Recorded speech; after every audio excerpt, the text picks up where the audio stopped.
friends that I went to camp with was the director of Saturday Night Live for 3 years, and I was on the show with Steve Martin. So I didn't get to say that. Anyway, I want to open up this meeting of the IDA just to indicate to the public that we are going to a normal meeting. This is our first meeting that is being live streamed. It's a long time coming for many government agencies. I think this is a great advance, and I think it is going to help advance the objectives of the IDA and engage the public more. And that's really what it's all about in the end. Giving the public an opportunity to view who we are and what we do. And I hope that people will follow us, participate as well, and don't use the idea of a live stream to not come to our meetings. We love to have people come to our meetings, whether you're for a project or against a project, or just curious about something, or want to ask us questions. Live streaming is great, but coming to the meetings is even better. So I'm hoping that this will be a new era for the IDA and the IDAs around the state that are doing this. And I want to welcome the viewing public, all of you, however many are watching this. And I do want to make a point, I did ask this question the other day, that this will also be taped and will be available on our website for 5 years. Yeah, so believe it or not, 5 years from now, if you want to watch yourself, I'll probably be at a Bristol somewhere, but I hope to have a TV and a computer so I can watch myself. On Saturday night. Exactly. Well, what else am I going to do? That's the thing. Anyway, thank you. This is great. I'd like to do a little bit different. I'd like to do a board roll call and then a staff roll call as well on this introductory night. Richard Kessel. Amy Flores. Anthony Simon. Louis Warren. Tim Williams. Christopher Fusco. John Camadas. Okay, so that's the IDA board. That is the whole board. We're here, all 7 of us, and I thank the board for coming. And then just around the room, starting with Harry, our staff to identify themselves and their titles at the IDA. Harry Coughlin, CEO. Danielle Oglesby, Chief Operating Officer. Colleen Ferreira, Administrative Director. Kathy B, Director of Business Development. Carly Newman, Compliance Assistant. I think that's it. Nicole. Oh, Nicole, where are you? Oh, there you Nicole, go. yeah, Administrative Assistant. And why are they there, Nicole, and you're here? All right, thank you, and that's our staff. I want to, at this time, we have a chair report. I'll be very brief. I do have a number of things to say. Huh? Oh, yeah, yes. I do have a number of things to say about a particular project that's coming up. I'll hold that for then. Harry reminds me, we want to do the Pledge of Allegiance. I'm going to ask our esteemed colleague, Manny Arasich of the Building Trades, to lead us in the pledge.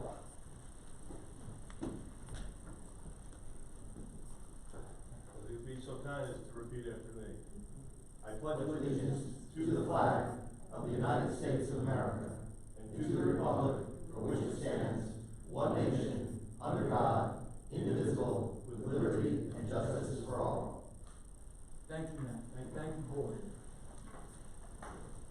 I just have a couple of comments that pointed out to me tonight that the board actually hasn't met since December. I just wanted to indicate that while we haven't met, we have been very busy.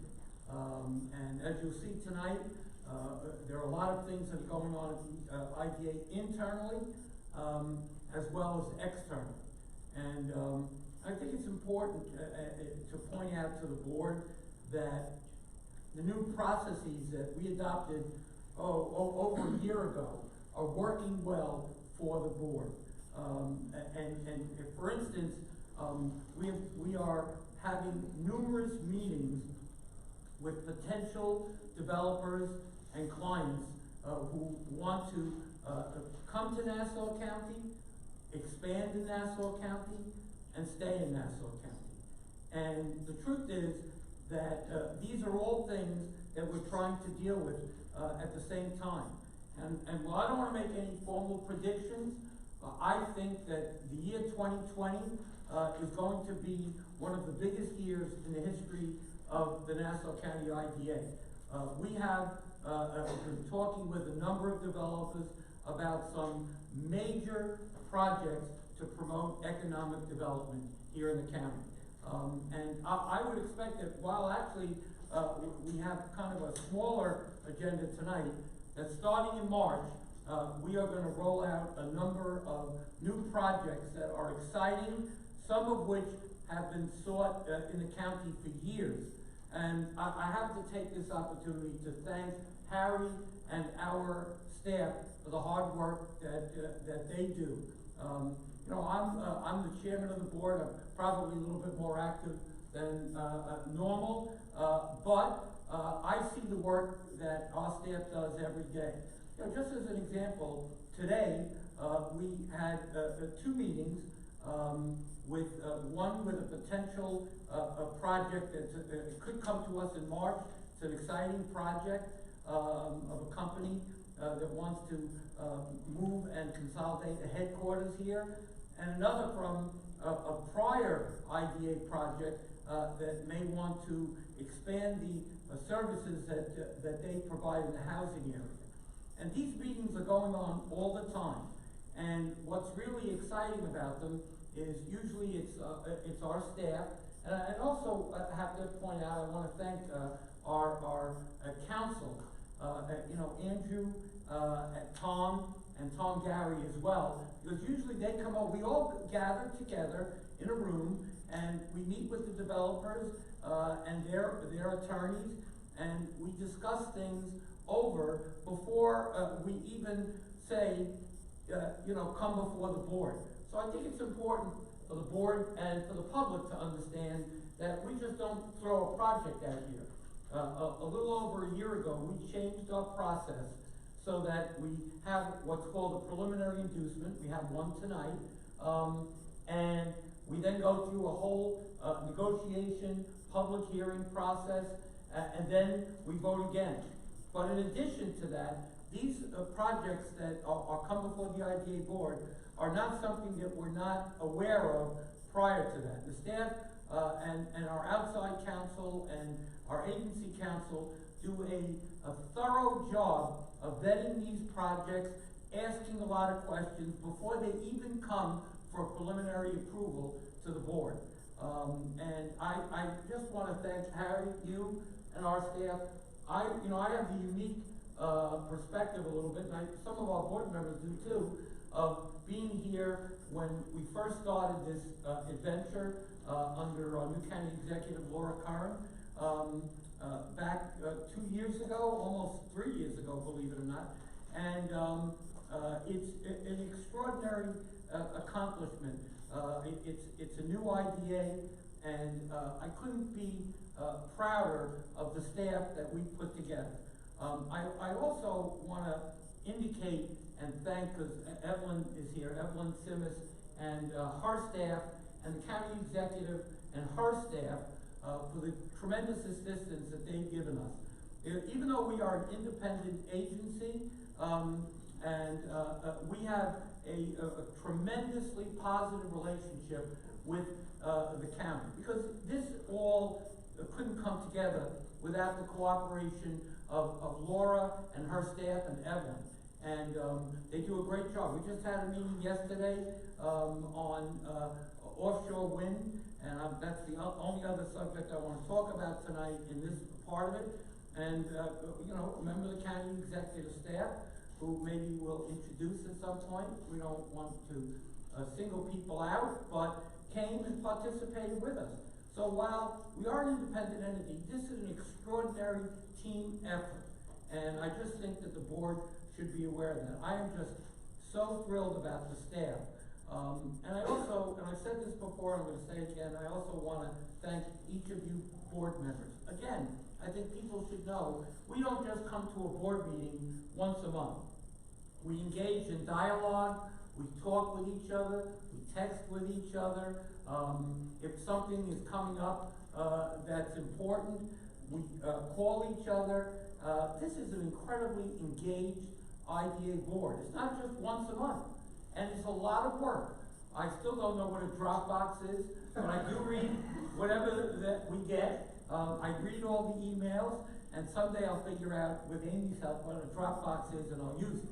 But the truth is that this is a very engaged board. I've been very proud to be chairman of a number of governmental boards. I have to say, this is the most engaged board I've ever worked with. So I want to thank each of you. And I, by the way, consider all of you friends, in addition to being colleagues. And I think we have a terrific, terrific board. So thank you, staff and board. You make my job a lot easier. The other thing I just wanted to talk to, and again, it's a partnership between staff and the board, is that that we are going into a very exciting time with offshore wind and the potential to provide renewable, clean energy to the people of Long Island and New York State and the region. Thanks to Governor Cuomo and many others and leaders, we are about to embark on an exciting adventure. It's a challenge, and there are a lot of challenges.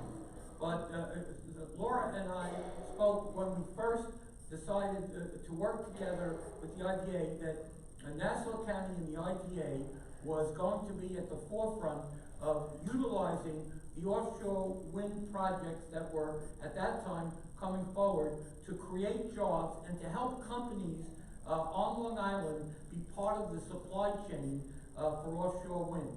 And I want to particularly thank Harry, Danielle, and Catherine for working with our local businesses and industries, as well as the offshore wind companies and the manufacturers of some of the major pieces of equipment in trying to establish a relationship between the IDA and the offshore wind business, so that not only can the county itself get jobs, and again, I want to credit Laura Curran, Evelyn, Helena Williams, our Chief Deputy County Executive, and other staff people for bringing in the major companies, particularly Equinor, which is building the Empire Wind Project right off the shores of Nassau County.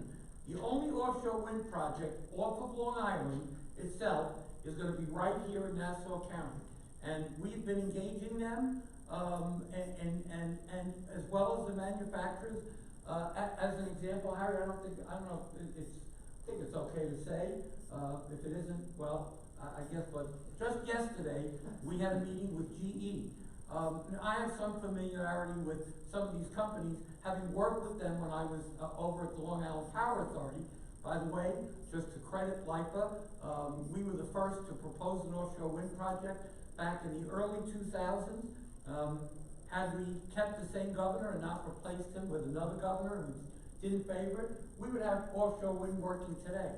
But having said that, we had a meeting yesterday with GE.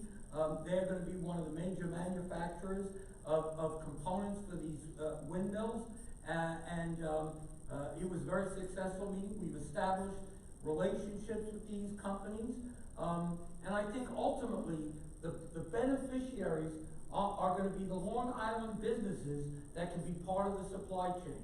And from what I see, and we've already met with two of the three major wind manufacturers, GE and Vestas, and we will be meeting in the future with Siemens, we're one of the first entities of economic development that's even contacting them to talk about what are our opportunities.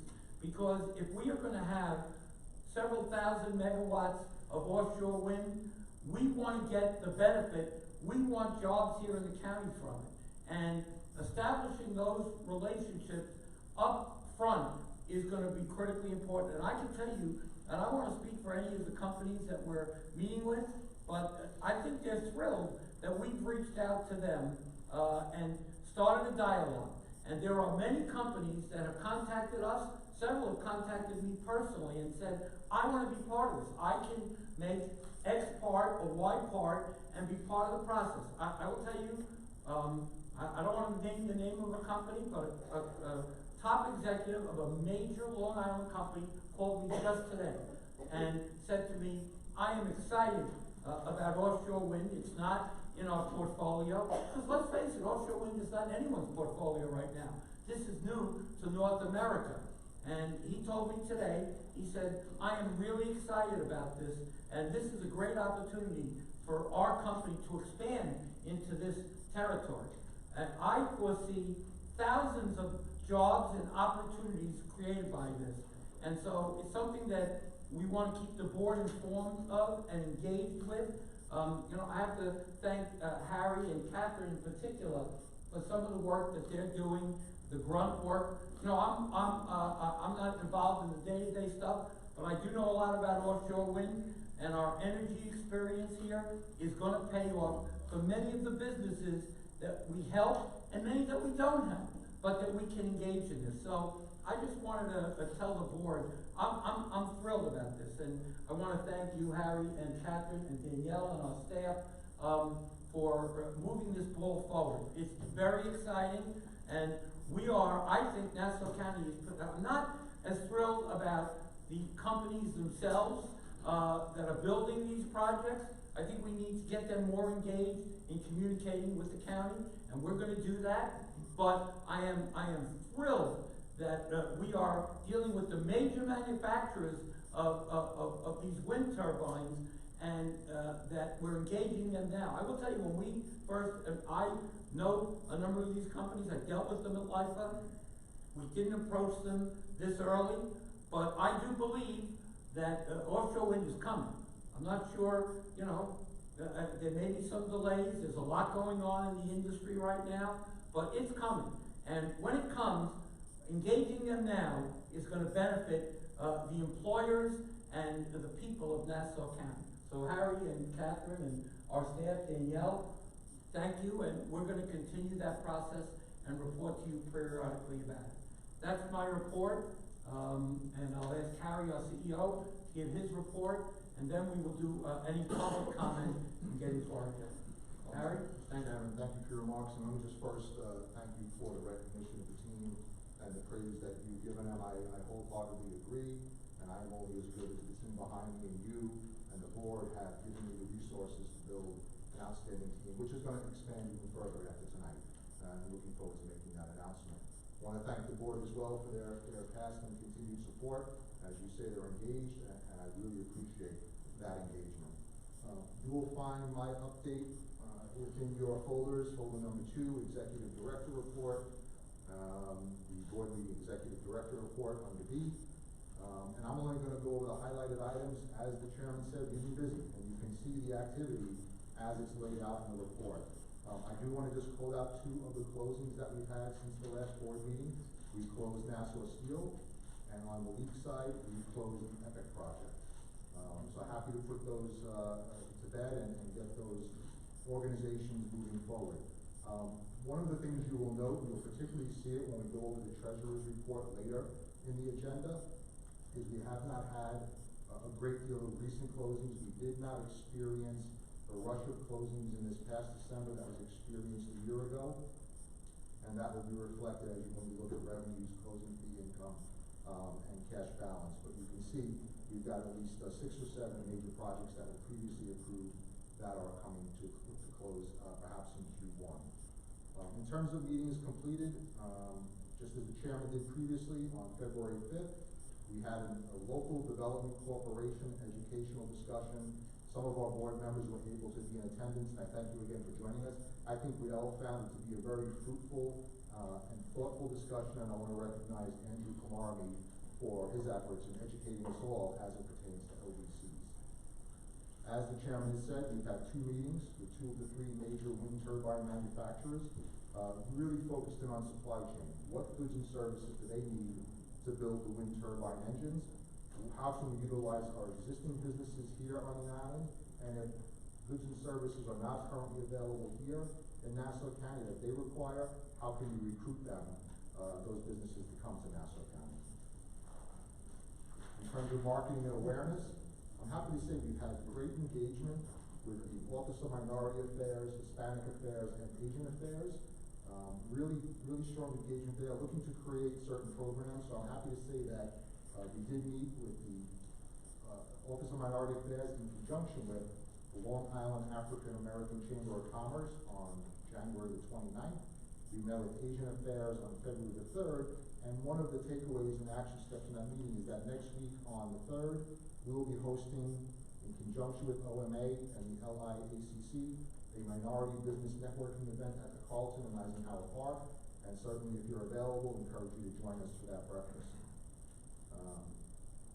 Another key event coming up on the 12th of March, we discussed in the past the collective of the 8 IDAs on Long Island coming together for a joint regional marketing effort. There will be a press event to kick off what is now known as the Long Island Economic Development Collective on March the 12th. So please, if you're available again, we'd love to have your attendance. And then further, just to close it out in terms of other, we continue to look for process and system improvements. I'm happy to say that we are finally in the 21st century with completed upgrades to QuickBooks. And QuickBooks as a financial system is the hub that feeds out to all of the other spokes. So we are now moving into phase 2 and building modules for expense reporting, time tracking, and as well as we're looking to build a CRM and capture all of our clients in one main database. So happy to say that that is completed, and we're excitedly moving into phase 2. Happy to answer any questions based on the report or other, if there are any. Harry, let me just say that I want to echo Chairman Kessel's compliments to you and the staff. In the last year, you have been extremely accessible to local community groups all across Nassau County. I know we should say for our participants in this meeting tonight that you and your team will talk to any civic group about what we do here at IDA, and I appreciate that. And I appreciate the diversity across our great county as well. Any other questions or comments by the board? Okay, seeing none, we now move on to our public comment period. And if anyone from the public would like to address the IDA board on any matter, either before us or not, we welcome your comment now. Anyone? So quiet. Okay. Because of cameras. Because of cameras. It is. People are shy. Some of them. No. You don't want to speak, Ben? No. Okay. That's good. All right, so we're going to go to our final approval tonight, which is exciting. I have a few things to say about it, but let's get to it. It's the Terwilliger and Bartone project in Limbrook. It's called by a lot of different names. I call it the Capri project, but I'd like to ask Anthony Bartone and Dan Deegan to come up and just to point out to those watching for the first time that this project was already presented to the IDA board in a preliminary inducement form several months ago. And so what we do now is we have a brief presentation about the project. We're going to have a brief presentation from our housing consultant, because this is a housing project. We can then discuss it and then take a vote on it. So Dan Deegan? Yes, good evening. So my name is Dan Deegan with the law firm Porcelli Deegan Tirana on behalf of the applicants, Terwilliger and Bartone. Anthony Bartone, who's the principal of Terwilliger Bartone, is here with me tonight. Terwilliger Bartone and Anthony's team in particular has a track record with this IDA.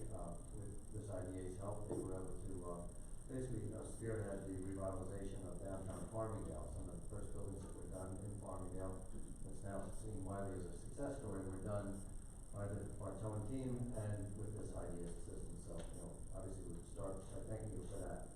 This particular project is the Capri Motor Inn in Limbrook, in the village of Limbrook.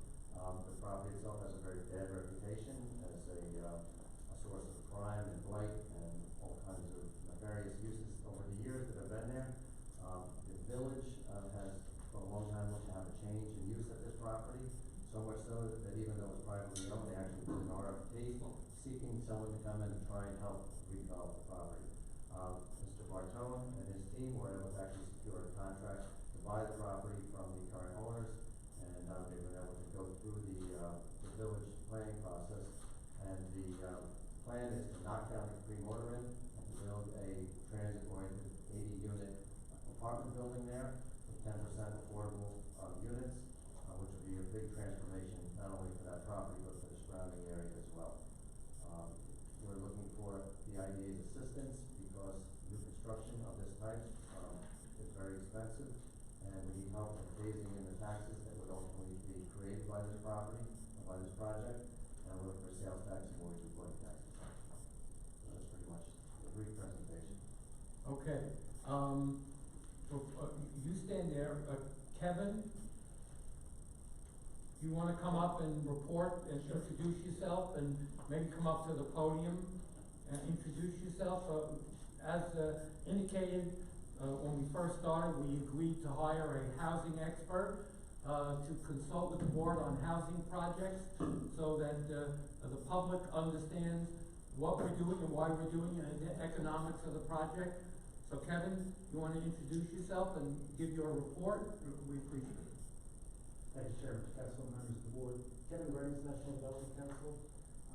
I've been in a few presentations before you before on some residential developments. Here to speak with you on the subject proposed development in the village of Woodbrook. Mixed-use development, transit-oriented development. Exactly the type of development that the county's been trying to encourage throughout the county to breathe life into the downtowns and encourage better use of some of its available vacant lots.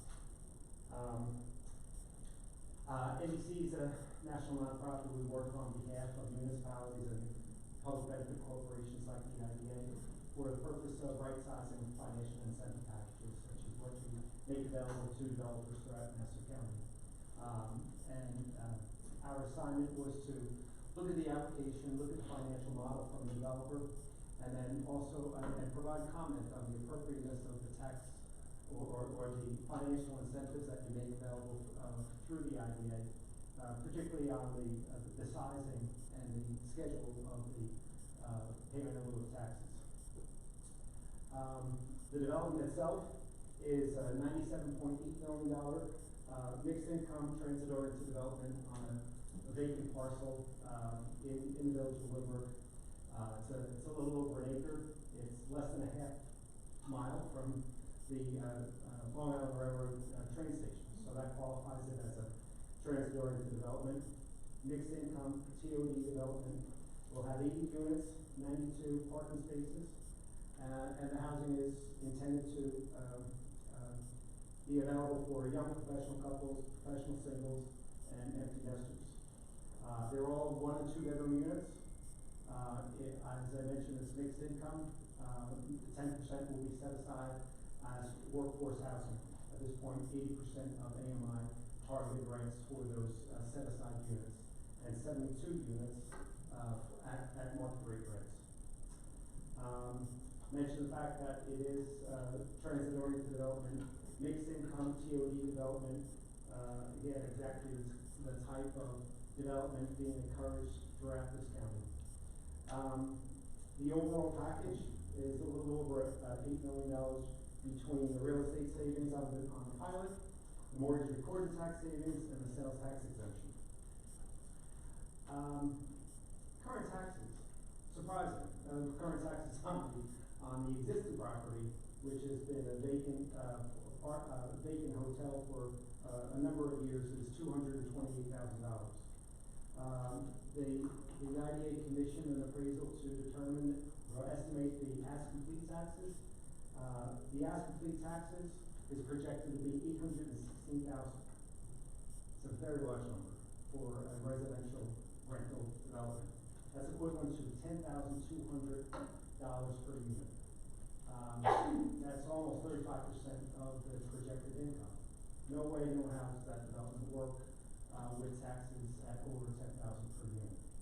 So it's not financially feasible. The the pilot is necessary to establish that financial feasibility, but in no way is there undue enrichment on this development, and it certainly passes the but-for test, but for the pilot, this development doesn't happen. The pilot is over a 20-year pilot. It's 100% exemption on the improvements in the first 2 years, and then that decreases every year by 5.26%, years 3 through 20. So even though there's considerable savings by the developer, there's considerable increment to Nassau County based upon that schedule. So the aggregate taxes over the 20-year period of time is almost $12 million. The average over that 20-year period of time is about $600,000. That is almost a 3-time multiplier on an average basis of what the property pays right now.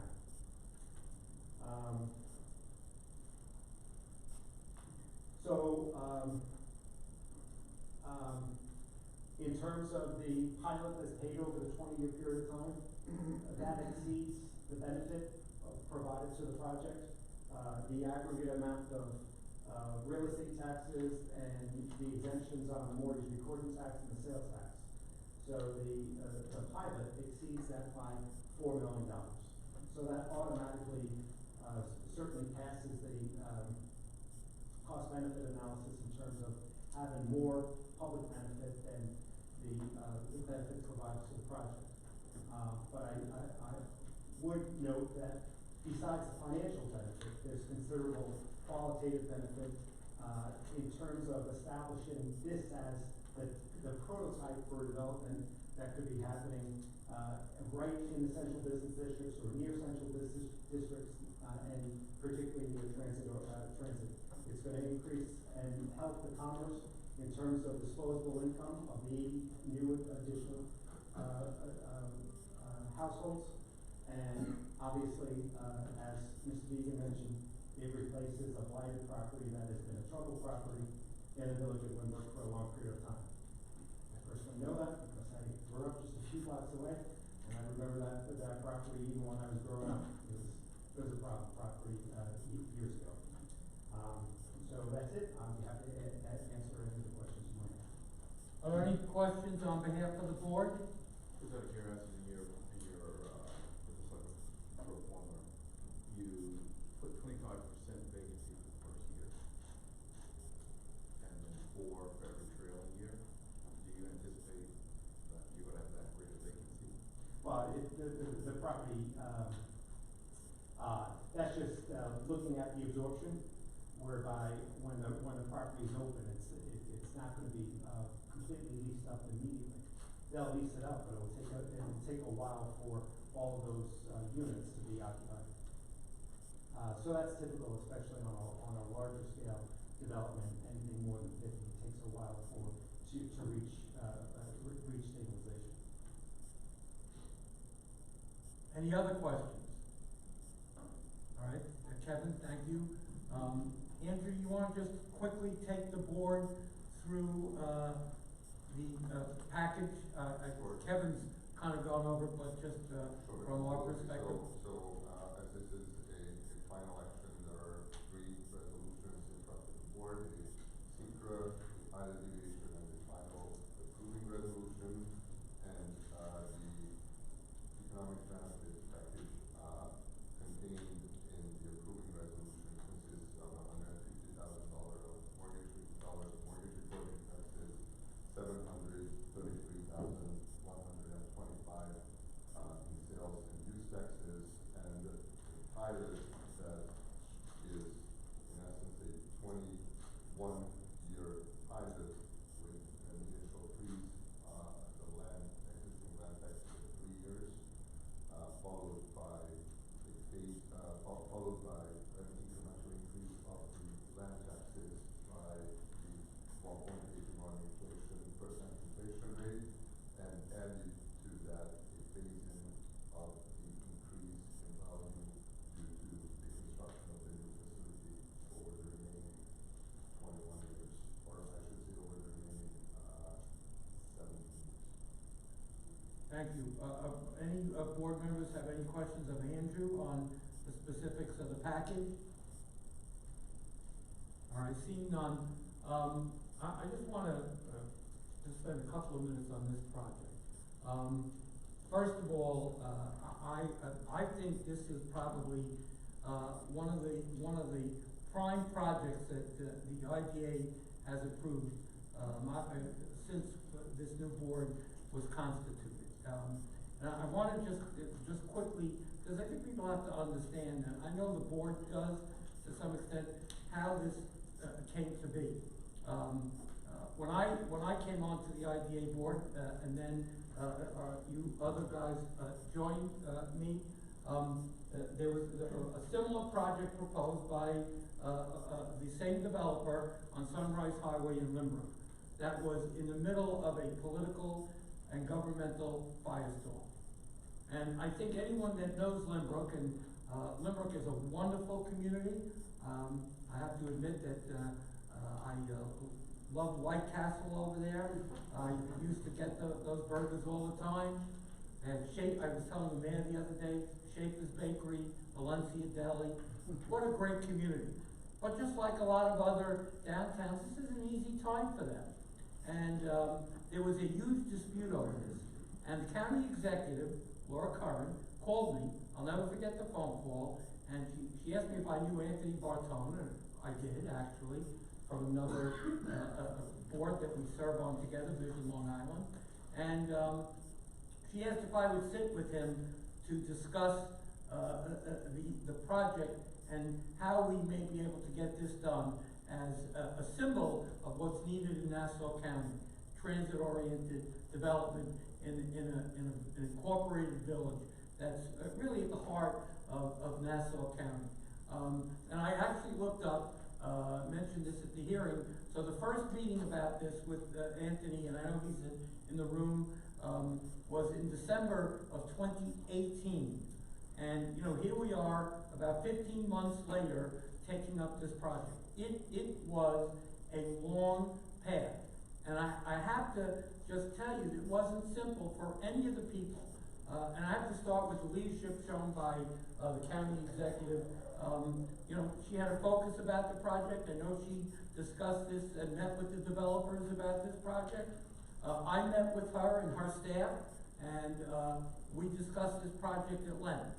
There was a lot of political things that were going on in the village. There were some local elections, but everyone stuck to it. And after those elections were over, and we had several meetings with the developer, we reached out to a number of the elected officials who represent Limbrook and that area, and started working with them on the project that's come before you tonight. And while this is a slightly different project than what was originally proposed at the time in the village of Limbrook, from my perspective, it's an improved project, because not only is it more fitting into the environment of Limbrook, but also it replaces a dilapidated motel that has caused a lot of blight and concern in the village of Limbrook for many years.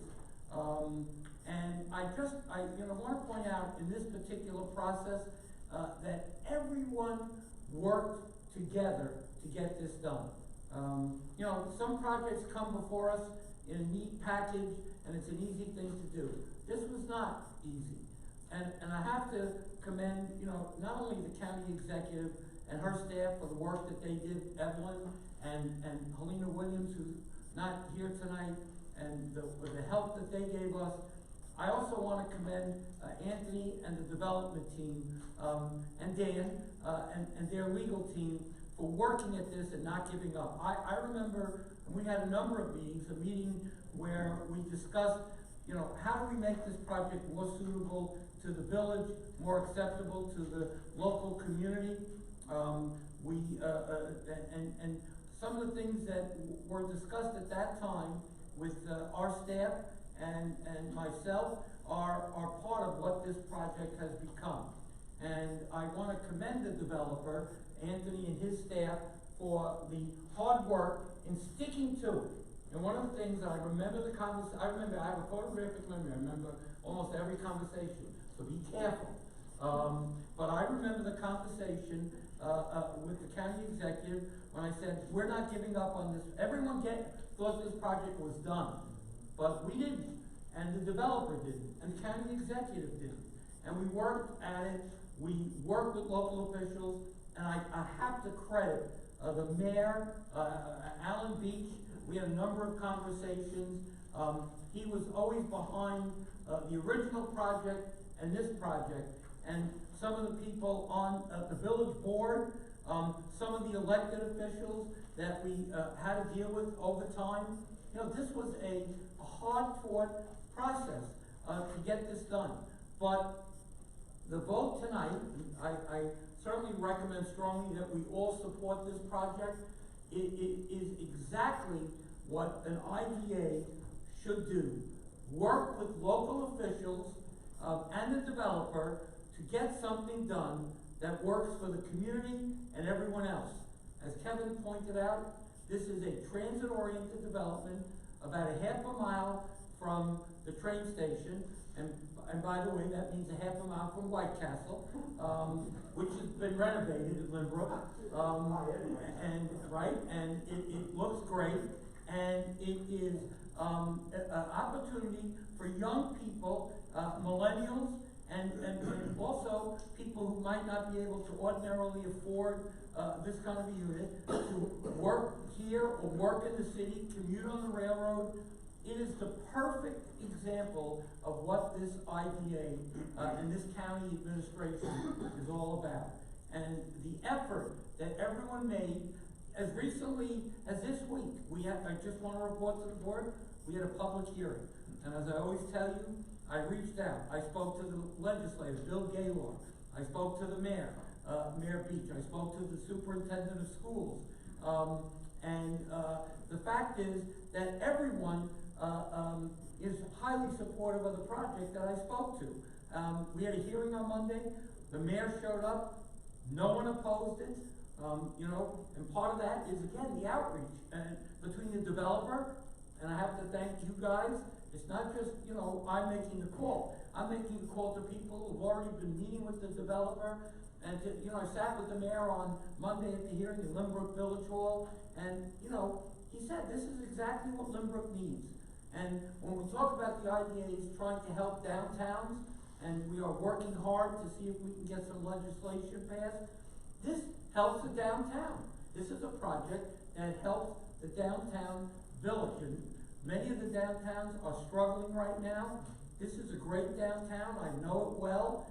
And I just think this is a great example of mutual cooperation and hard work to get something done. So I know I'm a little long, but this is the only project we're actually approving tonight. And I just feel of all the projects we've done, this is exactly what the IDA should be and is all about. And I also want to thank some of the board members because I have reached out to you. You've helped. I know I've discussed this with a number of you privately over the last year, and I thank you for all of your hard work, and I strongly recommend approving this project. Let me just also add, because I was remiss, I usually make this part of my remarks, that there have been some communications with Mr. Arasich, and hopefully there's going to be a meeting very soon, and I know they've been talking with each other, so, obviously we are open to making sure that the trades have an opportunity to be competitive on this job and to be part of it. Thank you. Now, does anyone from the public, I see there's one, Matt, wants to speak, and then if any of the other board members want to comment, they're welcome. Matt? Greetings, board members. My name is Matthew Harrison, President of the Building and Construction Trades of Nassau and Suffolk Counties. I want to commend the board on the process of what they've just done. It's great when you hear from people on the board telling people how good it is, and it's reassuring.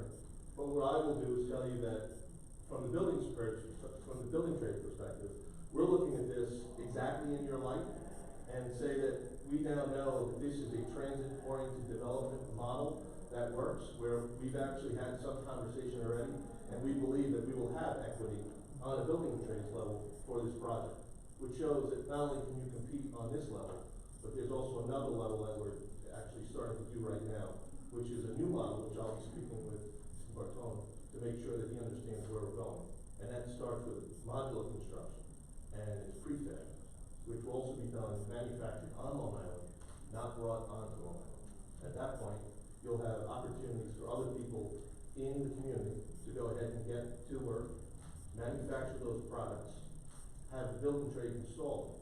But the other thing is that actually takes the opportunity for those that work in those factories to go ahead and become a free apprentice program or the like to get into the building trades, and it's a path to the middle class.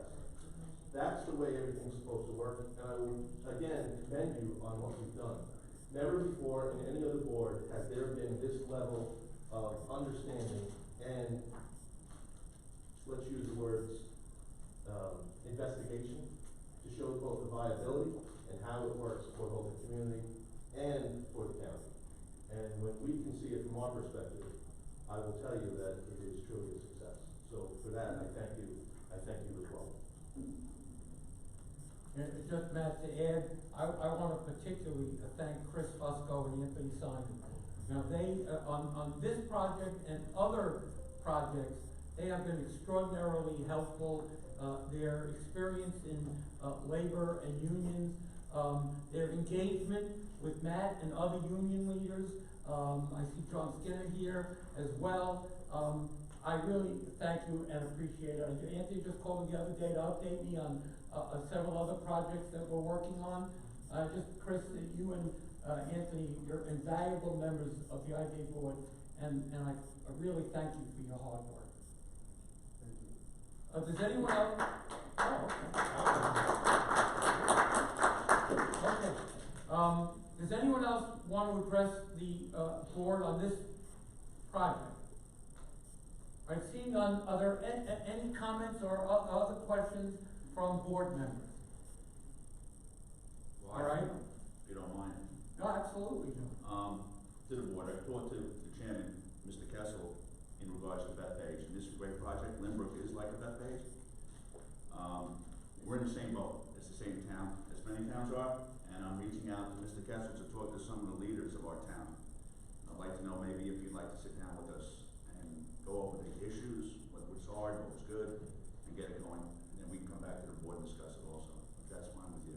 I mean, Bethpage's been there for years. Everybody can't find a reason or a way to build something like this. It's open territory, so I'd like to talk to you if you don't mind.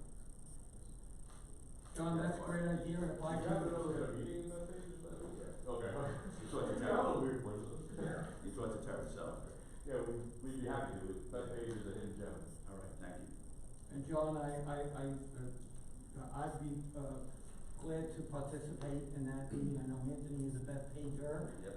so he as well. I think that's a great idea. Thank you. Okay, so what we're gonna do is take the three resolutions together, correct? Yes. And that's okay at this point? That is okay, yes. Okay, so we have an approving resolution, a sequel resolution, and a final resolution. Approving secret pilot. And pilot deviation. I make a motion to accept all three resolutions as presented. I'll second, all right, Anthony seconded. All right, any further discussion? All those in favor indicate by saying aye. Aye. Any opposed? Any abstentions? The motion carries, the project is accepted. Thank you. Chairman Kessel, I Yes. just wanted to echo your comments, John's comments about the housing stock in Long Island. We did Harry took us on, and Catherine took us on a diligence visit to Cold Spring Harbor Lab in January. And two data points about this, which ties into this discussion. You'll appreciate this, John. You know, Cold Spring Harbor Labs, I want to say, has something like 700 jobs there. And we spoke to some of the some of the younger and mid-career professionals, PhD students, biology professors, teachers, coders. And a lot of those young people are living in Queens and Brooklyn. If you recall, the two of the guys who took us around, they live in Brooklyn. A lot of them want to be back in Nassau County. So having a housing stock that is upgraded, much like we're talking about tonight with this Lynbrook project, I think will have a some positive unintended consequences across the island. Getting these, high-income professionals back, coming to live in Nassau County. So I think there's a lot of positives to that, to this project. I agree, and you know, again, early on, the county executive and I think Evelyn, you were with us, right? We went to tour the Cold Spring and talked to them about housing. And, you know, if we can, continue that dialogue, Harry, through the staff, and maybe Louis, if you could help us on that, you know, I think there are housing possibilities right on that campus that we can promote, either through the IDA or through LEAP. Yeah. And I think it's something we discussed with them, and I think we should continue that dialogue. I thank you. Okay, so, next, we've got a preliminary resolution, and that's Clifco. So, Dan, you wanna come up?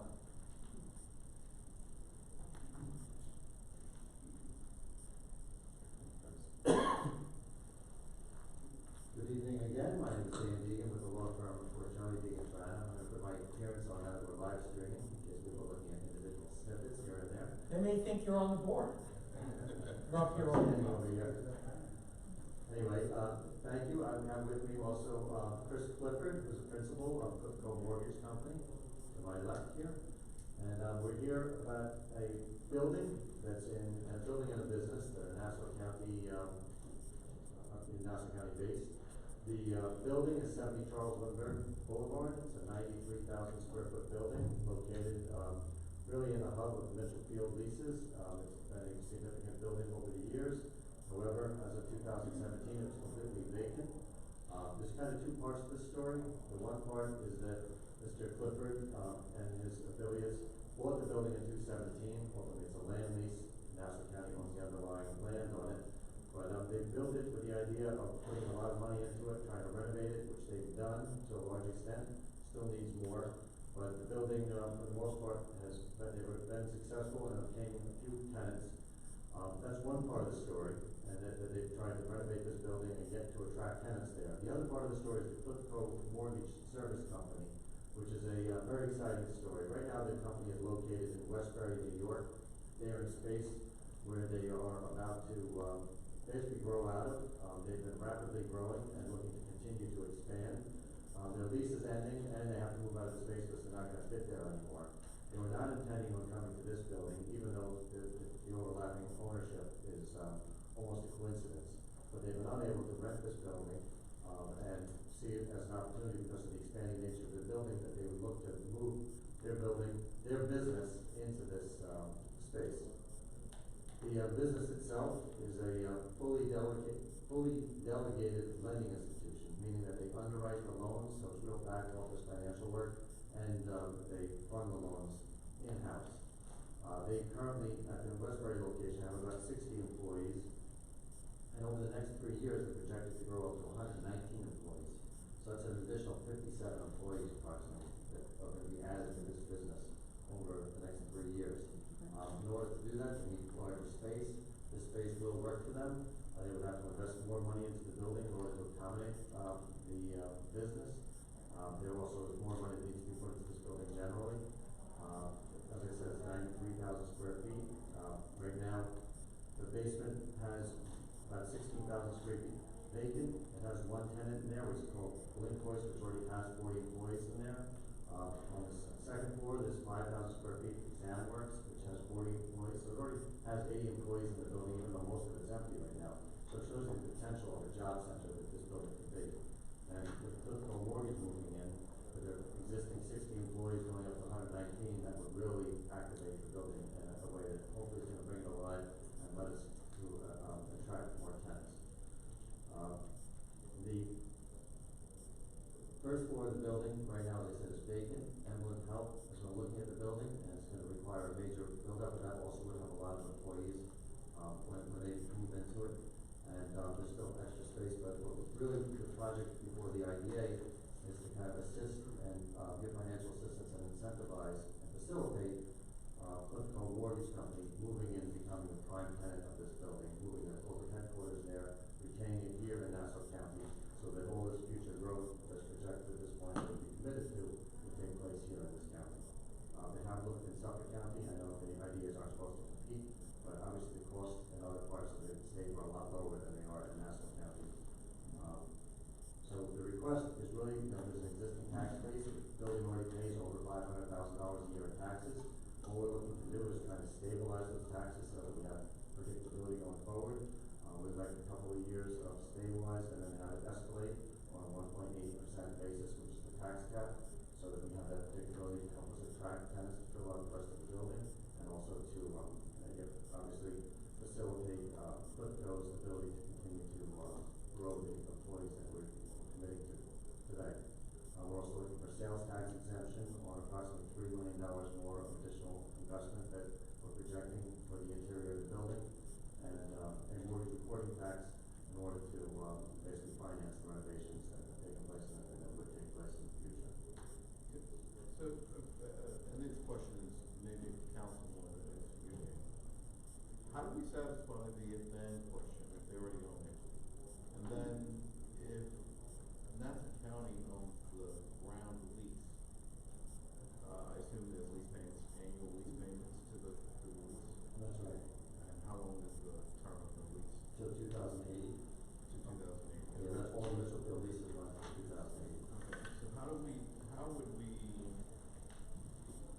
the taxes are based on what, you So know? the property is fully taxable, so Right. I know, I think your question is, the ideas aren't supposed to give benefits to municipalities. Yeah. So, Well, yeah, it's not running for them, even though they're the owner, it's really, the county's acting as a proprietary capacity, not governmental capacity, of owning this property and leasing it out. So it's fully on the tax rolls right now, and, And it's a triple net lease?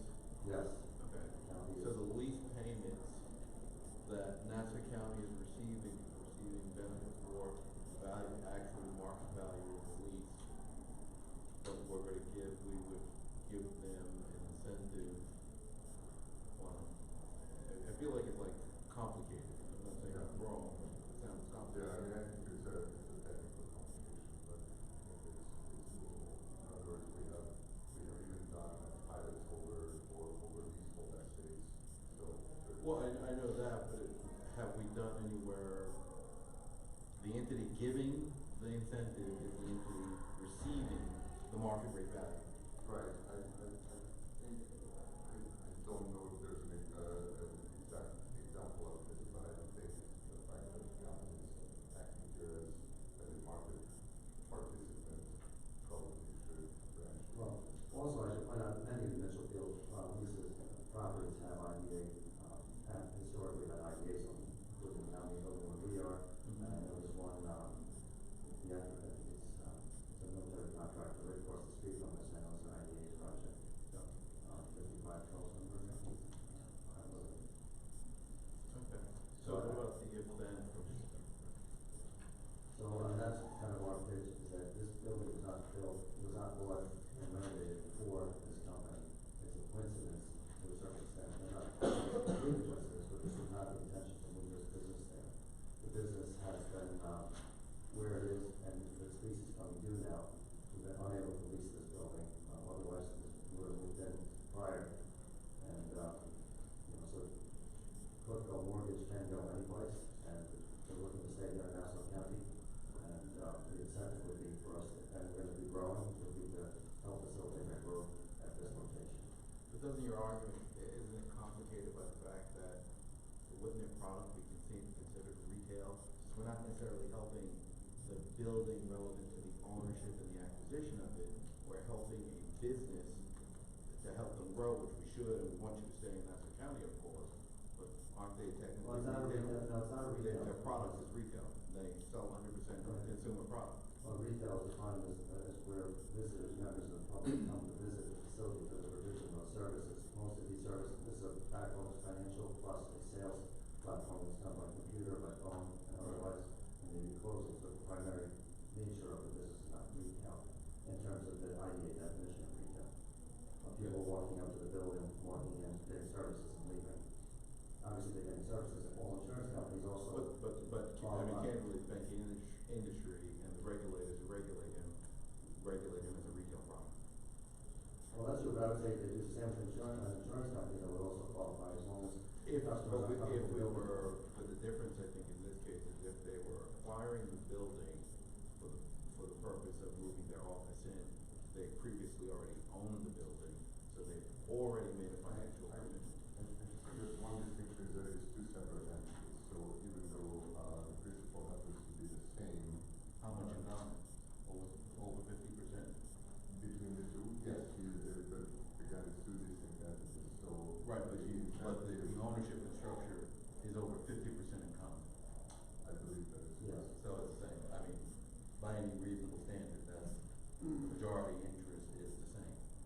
Right, but it's still two separate, So in any company, but under that argument, any company can go out and buy a building and then 3 years later come back and start a new LLC and then come to us and ask us for benefits because it's two separate entities that over 50% owns it.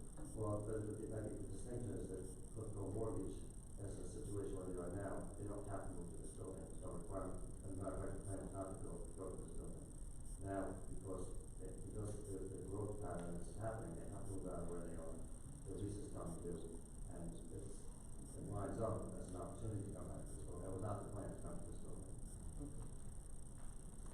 That's your point about this being a coincidence, right? Yeah, I don't say coincidence, like it came out of left field, but Yeah. because obviously, he's aware of the building, because he bought the building. Yeah. But the idea was to try and renovate this building and then get big tenants to come in there, and that didn't happen. Now it turns out that that's, because Clipco's got moved, maybe this is the opportunity. And I would just argue they should be penalized, because this is one of the opportunities for them. Oh, I don't think they should be penalized, I think it's a question of us, it has nothing to do with them actually, it's about, I think it's a question about our own internal compliance and what we're responsible for here, not about whether they're valued, again, we want them to stay in the county, we wanna see them grow and have those 60+ employees and do it in Nassau County. And aside from that, it's a question of what's our compliance responsibility, not reflective in any way of the company, we want to defend it as a company. I understand the issue. Any other, questions or comments? Was there? No, I was gonna say, so just so I understand, this is for a preliminary inducement today. Correct. Okay. Yeah, and just to refresh my memory, I know we met with, you guys before, on the job, could you just go into the job issue a little bit? Yeah, so right now, the company, now, the other thing is, there's two job components here. Right. One is the building itself is, hopefully gonna have a lot of jobs. Already there's 8 jobs there for 2 tenants that are there. Obviously, they're already there. There's other vacancies that we're looking to fill. That's one part of it. And we're not necessarily coveting as to what those jobs are, because we can't control them. But we do think that with the IDA's assistance, it's gonna be more likely if people have predictability as to what their taxes are gonna be going forward. And once again, it's not a tax cut, it's just a 1.8% increase instead of the arbitrariness of going up and down, which unfortunately is one of the histories of Nassau County. But then the job story is specific to Clipco Mortgage, which is a very exciting story, because these are high quality jobs. The average salaries are between $60,000 and $120,000 a piece. They're right now at about 60 jobs right now, and they're growing, and they want to continue to grow, and almost double that number over the next 3 years of these high quality jobs. And will that be a commitment as part of the, approval that we ultimately, Yes. if we decide to go forward with it? Yes. And the other, you mentioned Emblem Health, and that's not definitive at this point, I assume. Well, they're not in yet. They have signed the lease for the first floor. But there's a lot of buildup that has to be done. It's not gonna be. And, sorry, am I correct to assume that without the assistance of the IDA and the renovation of that building, that might not be the case? And as well as other tenants that potentially Yeah, well, it could definitely, come into the building? facilitates it, and, in terms of Clipco, that's the case, yes. So if the IDA, and I don't wanna belabor the point, but if the IDA didn't approve this, Clipco would not move there and might move out of the Well, county? That's a possibility. I don't wanna say that that's what's gonna happen, because, this is, one of the reasons why, you guys know, one of the jobs of the IDA, and one of the challenges of the IDA is that we have to stay competitive in our industry. And our competitors are in other parts of the country and other parts of the state where the costs are a lot lower. So one of the things we're looking to do is have our business facilitated in order to just get predictability with regard to the taxes. So, Are we gonna not move there? It definitely jeopardizes it more. You know, you can't say absolutely it's not gonna happen, you know, to be honest, but, you know, it's a, you know, certainly it's a decision that's been made in large part based on, you know, our preliminary meeting we had with the IDA, staff, where we got positive feedback generally, and then we're hoping to come here today, and, you know, if you guys give us the preliminary, I think that's gonna go a long way towards, you know, us pulling the trigger. We'd like to make a move very soon and move these employees here and, you know, start the growth. And one other question, and it maybe not as important to you, your project specifically. What is your timetable, on, closing the deal and doing the renovations? Really, Process. as soon as possible. I mean, we'd like to move it in spring, I'd put it come in the spring, you know, April or May, you know, and move in, so it'll take at least 2 meetings here to get that done. Okay. Chris? Dan, is there a general contractor in place yet? Well, for the interior work, is there an interior contractor? Yes. I mean, a lot of the major building work was done as part of the acquisition years ago, but, So there's men and ladies working there as we speak? well, right now, yes, there are. And who's the company or the general contractor? It's a company that my partnership owns. What's the name? RC Snow. Could you say, oh, I didn't hear that? RC Snow Dance. RC, Snow Dance Club. So the renovation, it's going on now? Or is it? Demolition of the first floor, it's just incomplete. For Emblem Health. And, we have 2 tenants, so those suites have been remodeled. Air conditioning, heating, roofing, stucco, site work, all have been done by different subcontractors.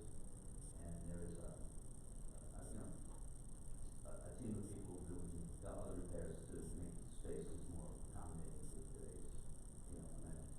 Okay, that's where there's a distinction here between work that's already been done to the building over the last several years and then work that needs to be done in order to have, the interior tenant improvement. Will RC Snow Dance be doing the future work? No. Who will be doing that? Well, Emblem Health is gonna be doing their own build out. And what about the, political mortgage build out? Yes, that would be our seasonal dance. Okay, and is there any dialogue with the Nassau Suffolk Building Trades Council? No.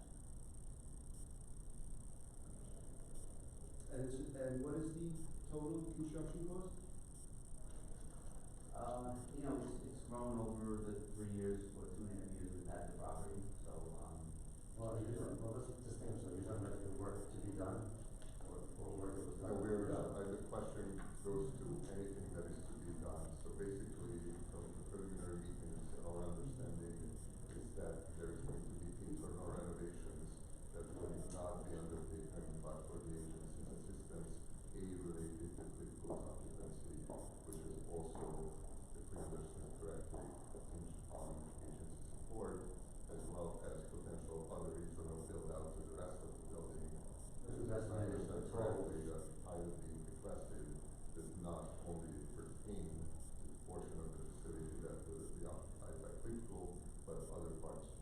Right, so that's the $3 million number. So the $3 million number that is still to be done between the political interior and your portion of the Emblem Health, that to be done by your company? no, we're not doing any work on the first floor. Okay.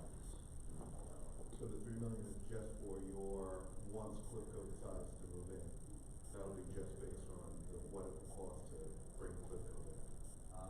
Probably about half of that. And the other half is for Emblem? Yes. So then I think the question that we would have here is, will you be willing to engage with the building trades and discuss some of these numbers to see if we can't get labor in there and people who are actually in, union jobs that are in the area? Are you open to that as far as talking? He's here today, so I'm sure you can exchange and have us sit down and discuss it.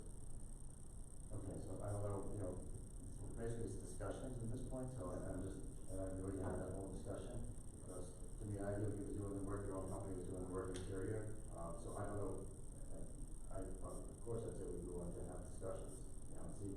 It just seems that we're not really sure of much of how the work's being done or who's doing the work, so a dialogue is all we ask for, a dialogue to see, and maybe something can come out of it positive for everybody. I guess the basic question is, are the people who are doing the work your employees? Or you just hire themselves? There are certain, there's a group of guys that are employees. Yeah. And there are subcontractors that use electrical, no, the licensed trades are not employees. Oh. Because there's licensed plumbers, electricians, HVAC contractors, you know, roofing contractors, site contractors. Okay, but of the, if you call yourself a general contractor, some of the people who actually work for your company. So just to be clear, RC Snow Dance is a general contractor? Yes. And where are they located? They're located in, Nassau County. That's your business, right? Yeah, it's a business I own. I own Clifco, Sends Clifco, I have partners in the building. Sounds open, it's not, you know, by ownership, but it's, the one common denominator is, person.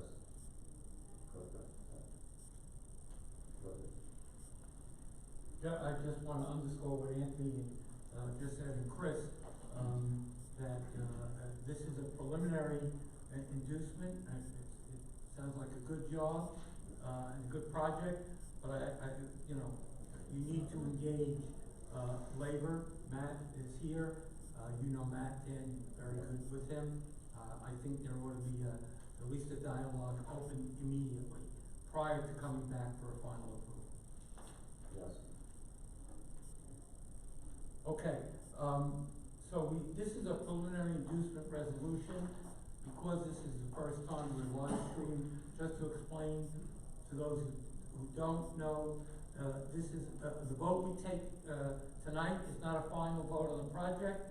It will basically allow staff to begin to negotiate with the developer and council a profile and a package that would then be subject to public hearings and have to come back to the board for a final approval. So this is what is called a preliminary inducement. And we have a preliminary inducement resolution. And again, it's not a final approval.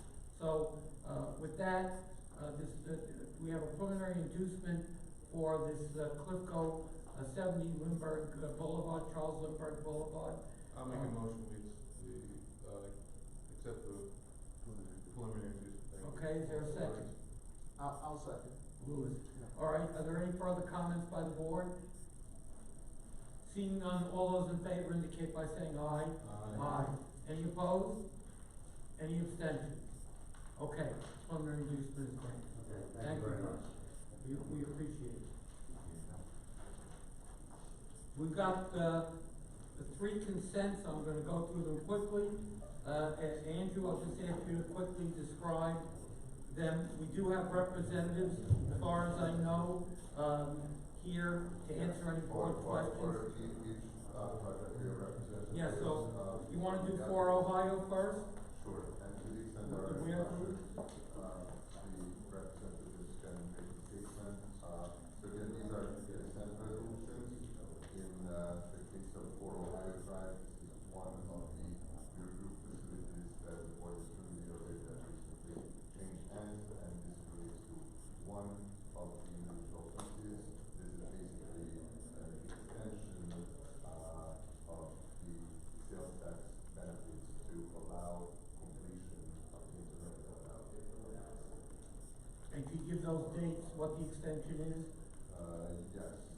The extension is to December 31st, 2020. It's a complex build out, and if there are any questions about it,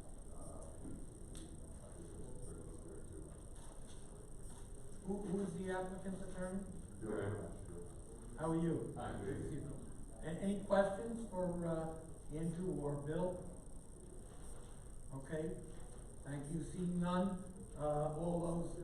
Chairman Kessel, so our staff's recommendation is for us to accept this. Yes, so usually, these types of extensions, if they are less than 90 days, they are handled as a ministerial matter by the agency's chief executive officer. Okay. In excess of 90 days, we require that the board gets to review it. The property wasn't rented up until somewhat recently, so we couldn't do the tenant improvements until we had tenants. Okay, that's helpful. Do I hear a motion to adopt the resolution? Louis Warren, I'll second it. Any comments? All those in favor indicate by saying aye. Aye. Any opposed? Any abstentions? Okay, that consent carries. Next, Royal Blue, Uniondale, Marriott. Thanks, Bill. Yes, so, the Royal Blue, consent request relates to the, installation of an additional, cellular phone antenna on top of the Marriott building. There is an existing lease. Feel free to introduce yourself. On behalf of the applicant, Nicholas Cappador from Southport Country Down, here for the applicant on the consent. So again, this is an existing straight lease with the IDA, a related entity to Royal Blue, has these cell tower leases, and whatever they enter into an addition of an equipment, it basically requires a new sub-lease that the agency accepts. Is it, I happen to notice this, that there is an existing cell tower, right, on, which is very big on the roof of that building. Is this required to put another, or you put another, or it's? I believe it is for a new co-location tower, which was applied for at the town of Hempstead, and the building permit has been pulled. But the construction of that tower hasn't commenced. We're waiting for the board to approve the consent to this transaction before they actually construct this new co-location tower for Verizon Wireless, which is gonna do the work. And where would so it's another tower, right? It's another facility. On the rooftop. On the rooftop of Marriott, right? I think it's not the big beam. I think from the pictures that look that it's Yeah. smaller equipment that That is correct. that is being hung next to the existing, and I don't know the technical term, but basically antennas. Got it. Any questions on behalf of the board? All right, do I hear a motion to adopt this consent? I'll make a motion. Anthony? I'll second. Louis seconds. All those in favor indicate by saying aye. Aye. Any opposed? Any abstentions? Motion carried. Finally, 1985 Marcus Avenue, CKHP. Andrew? So, this is a project that, the agency approved, last year, but has not yet closed. And as the board is aware, we have a, finite, date on our approving resolutions. The applicant at this time is merely asking the extension to close with the agency. There are some technical matters that are still being negotiated between the agency and the applicant, and they are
any further questions on behalf of the board? All right, do we hear a motion to adopt this consent? I'll make a motion. Tim Williams, is there a second? Amy Flores, second. All those in favor indicate by saying aye. Aye. Any opposed? Any abstentions?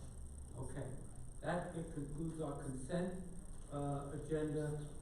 There are no committee reports tonight, as far as I know, is that correct? Other than what we already did? Well, we need to go into committee meetings, much like we did with Lee, to recommend approval of resolutions. Should we do that now or later on in the meeting? I recommend we do it now.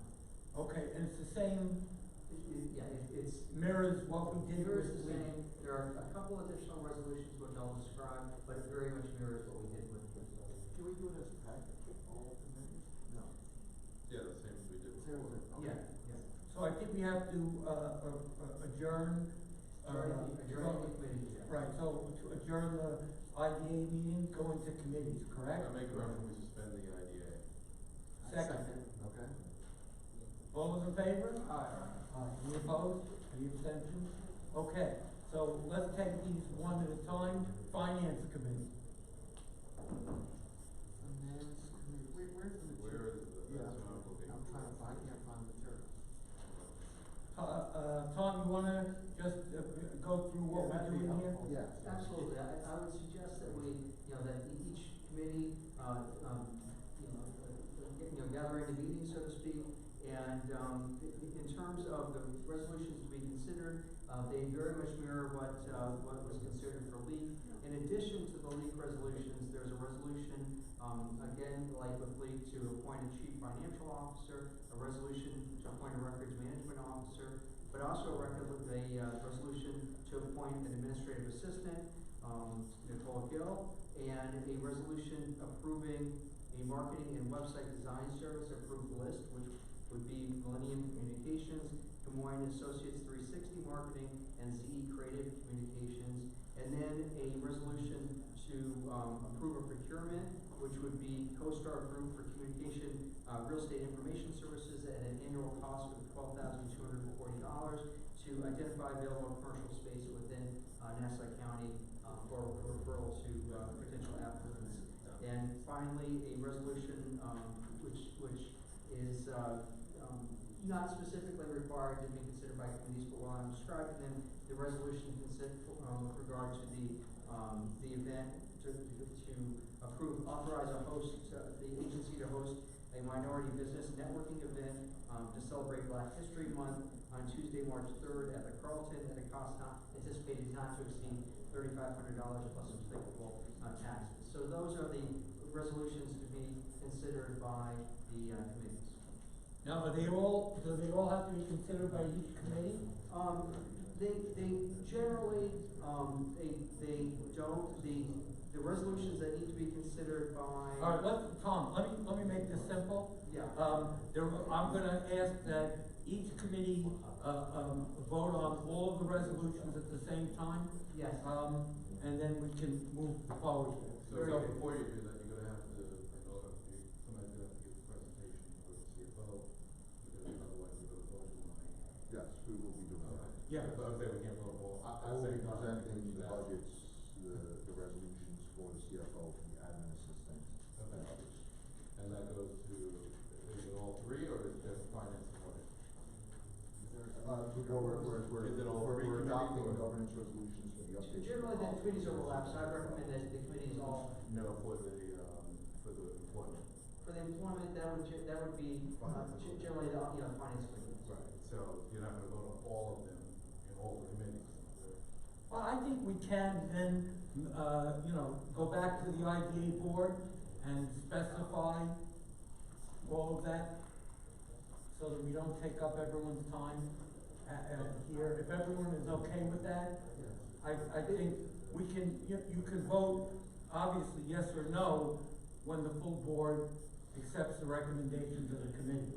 And because the committees, their missions do overlap, that's why I think it would be helpful, for expedience purposes as well, that they just recommend, if that's true, if they're behind them, that they recommend adoption of these resolutions by the board.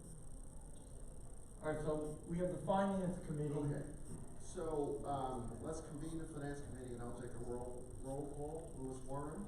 Amy Flores. Tim Williams? And, I make a motion that we approve each of the, So you have to do the presentation. it is, okay. Yeah, so do your presentation, okay, then we can go to it. Yeah, right. Okay, okay. So Tom, can you please confirm for me which are the resolutions as they appear for the finance committee? Well, why don't we just do them all? Let's make this simple. So let's also open the audit committee, so I call the audit committee to order. Excellent. We don't need to take a roll call for it again, and Anthony, you call the.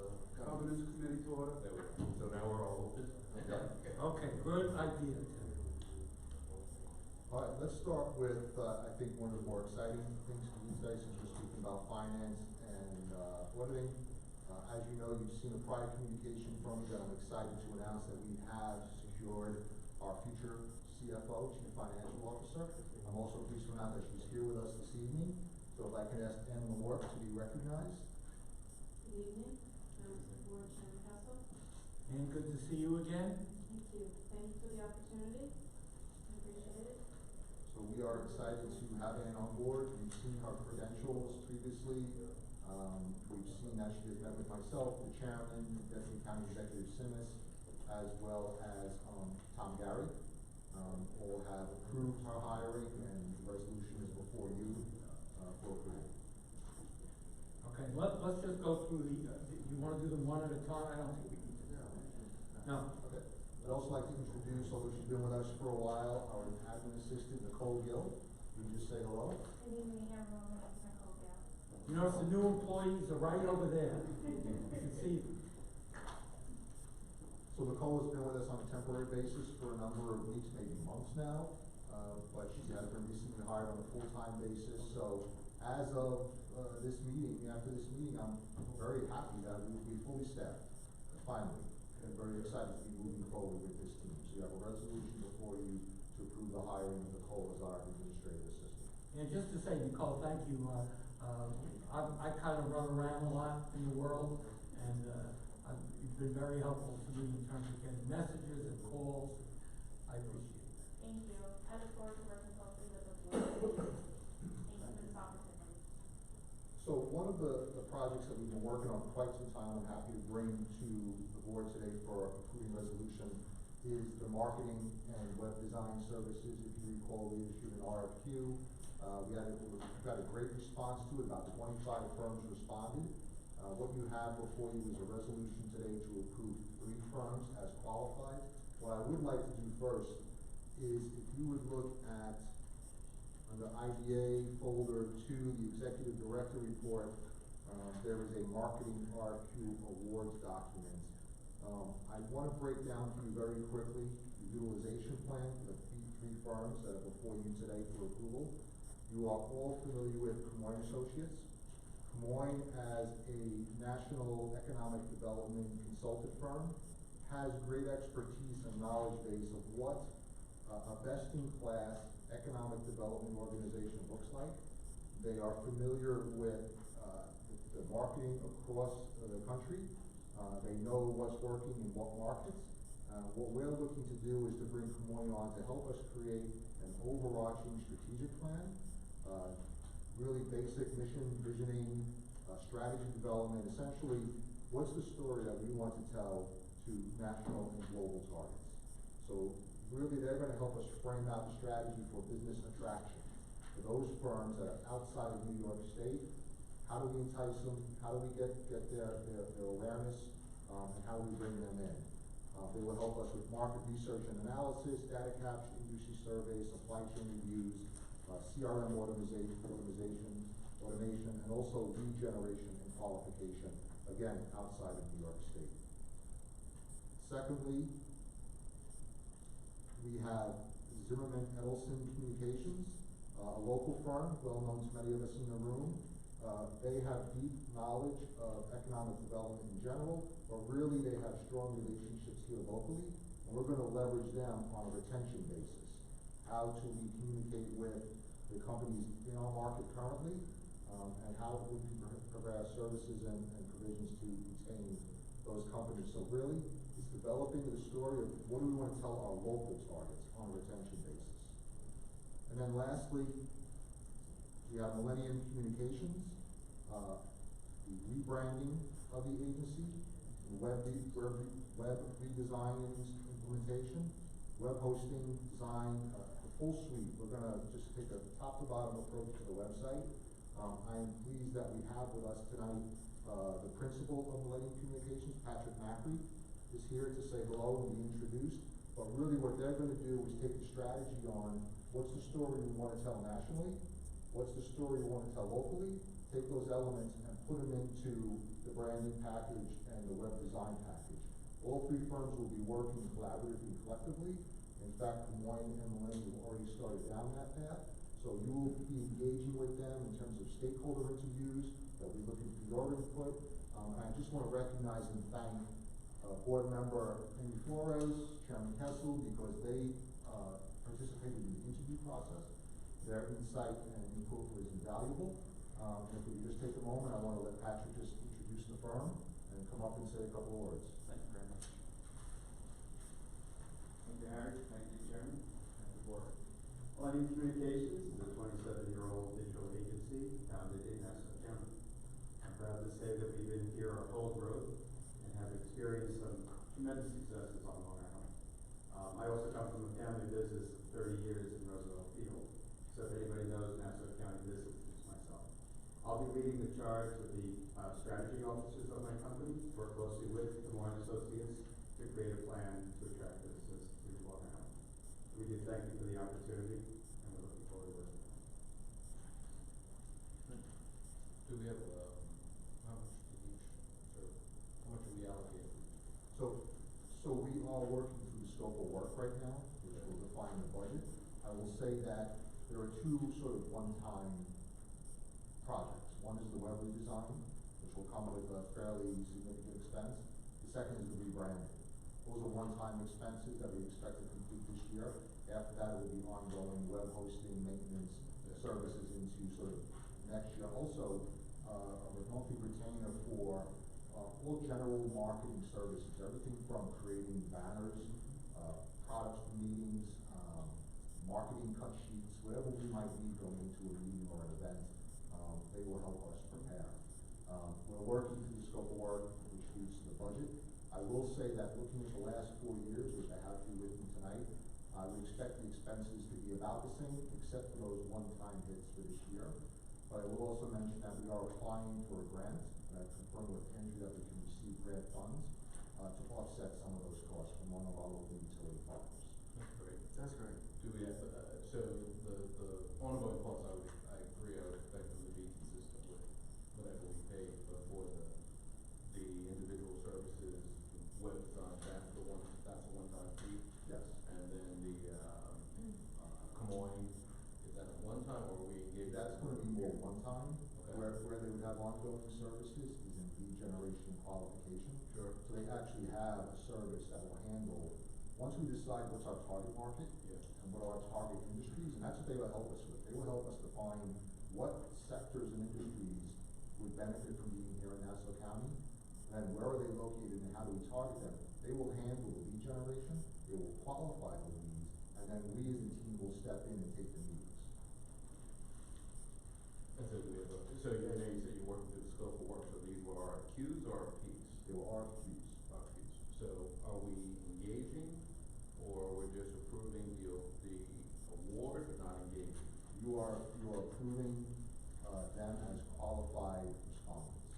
Okay, so will we see the proposed budgets before I they will engage? circulate them prior to execution. The resolution specifically creates an approved list. And then you would, and then there would be additional steps to define and engage. But we're doing our budget tonight. We're doing the budget tonight. And that was anticipated in the So how much budget. did we budget for each one of the services? Well, I can't tell you that we budgeted individually. There is one large bucket, sort of as a catch-all, Okay. of a significant funding in anticipation of securing services. How much is it? For that bucket, it was about $250,000.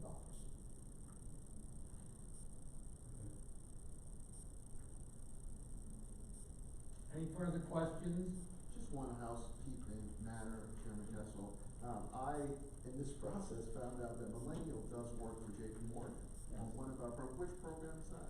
We're working with, advancing Black pathways. Yeah, so JP Morgan, and just in the spirit of transparency, I had nothing to do with the Millennial being selected, although Harry and the team did reach out to JP Morgan's marketing people to get a reference, and came back with a stellar reference, and just for the, public's, information, so JP Morgan has kicked off a very comprehensive diversity initiative around helping Black businesses across the country and helping Black entrepreneurs. And I guess we kicked this off a year ago, maybe 18 months ago. And we always have these lengthy, procurement processes, but Millennial came out on top in that extensive process. So I've heard from colleagues of mine that you guys do an excellent job. But again, I had nothing to do with the procurement or any selection in that process. It's a totally different division. Thank you very much for that. Okay. Harry, we have a couple of other presentations.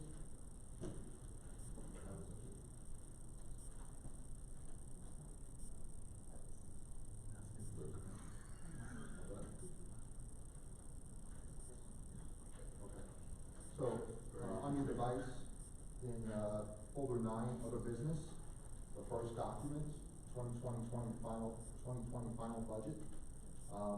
This is confirmation of the preliminary budget. So, we have not made any changes to the budget since it was preliminary.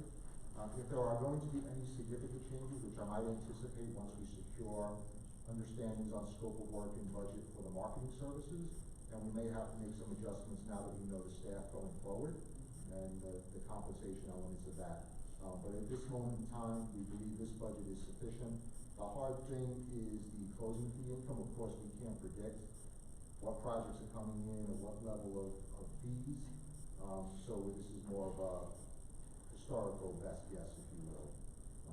But this is the same as the preliminary budget. Again, we'll update it going forward if there are any significant changes. Any questions on behalf of the board?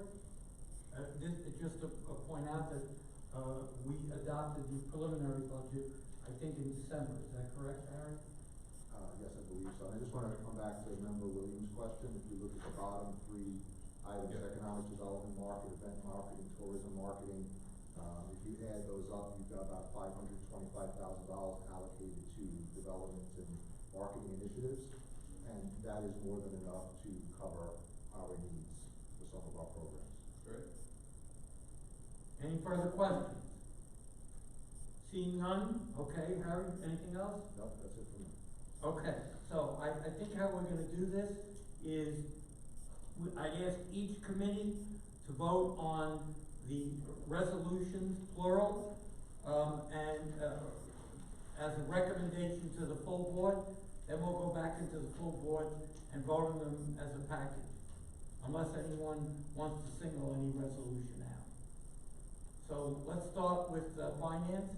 So I'd like to call to order the Finance Committee. We have taken a roll call, so ask for a motion for us to approve all of the resolutions that we've just discussed over the last 20, 30 minutes in total, in tandem. I make a motion. I'll second.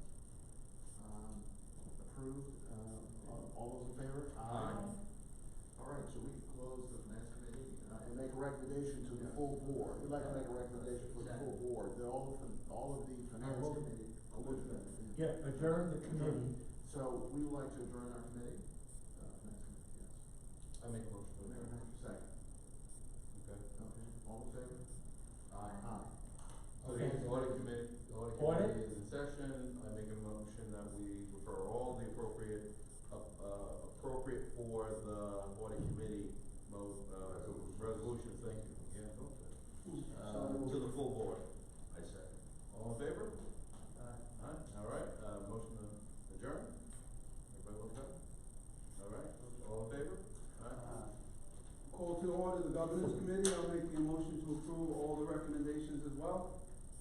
I'll second. All those in favor? Aye. All opposed? Motion granted. I will motion to adjourn the governance committee. So moved. All those in favor? Aye. Okay, so I'd like to now, reconvene the IDA board meeting. I guess for the purposes, I'll make a motion to reconvene the IDA board meeting. Is there a second? Okay, Louis Warren seconds it. All those in favor of reconvening the IDA board meeting, say aye. Aye. Any opposed? Any abstentions? Okay, the IDA board is now back in session. Now, I assume, Tom, we can take all of these as a package? We don't need to repeat the presentation, is that correct? Yes, unless there's Okay. any more further questions, you could do it all as one, omnibus resolution. Okay, so, I like that word too. Omnibus resolution of all of the resolutions, heretofore being discussed. First of all, do I hear a motion to adopt? I'll make a motion. All right, Anthony Simon, is there a second? Second. All right, is that Tim? Yes. Tim Williams. Are there any comments, about any of those resolutions? I just wanna make one comment as a disclosure. I've used it in several capacities, not personally, but in several agencies that I headed. The ZE Communications, Zimmerman Edelson, I know them, I actually went to camp with Ron Edelson. I don't know if people know that, many years ago. There's no conflict, but I just wanted to make sure that was disclosed. I did not go to camp with Robert. Okay, so, let's vote. All those in favor indicate by saying aye. Aye. Any opposed? Any abstention?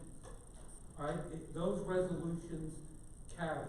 Now, we have to also approve the minutes from our December 12th meeting. First of all, can I hear a motion to adopt those minutes? I'll make a motion. Anthony Simon, I'll second it. Any comments, omissions, additions, corrections? Seeing none, all those in favor indicate by saying aye. Aye. Any opposed? Any abstention? Now, I'm looking, here, did we capture all of the resolutions?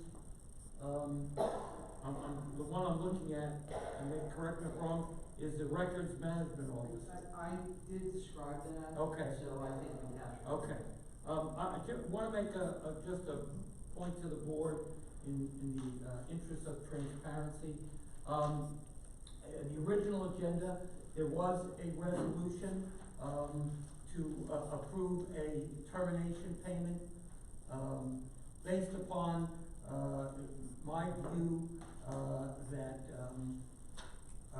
there are issues still, to be looked at and concerns that have been raised.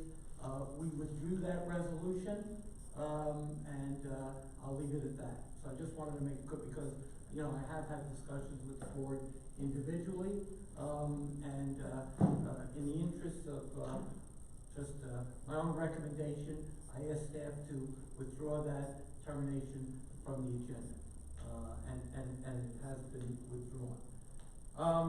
Bills and communications, nothing. Any new unfinished business? New business? Treasurer's report? Yes, sir.